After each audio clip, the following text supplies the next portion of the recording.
Zimbabwe, First, I would like to warn the First Secretary of ZANU-PF, the Commander-in-Chief of the Defense Forces, President Mnangagwa, that the time of killing former and saving army generals must come to an end now.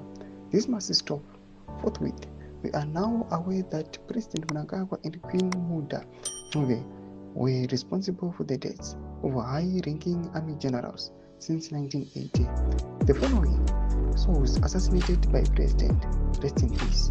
Journalist Warima General Amurkona Ayobaskree, This list is endless, including all ministers who were assassinated during the reign of the late regime. We are now instituting private investigation into these deaths and bring to book everyone involved in these deaths.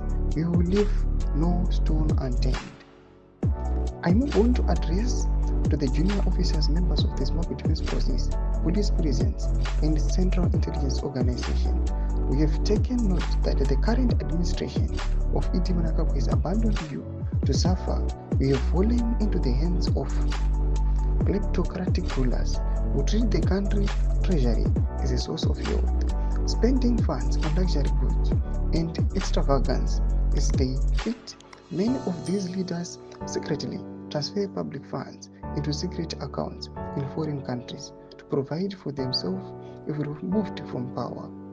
The majority of you are living in abject poverty, with the families suffering most. So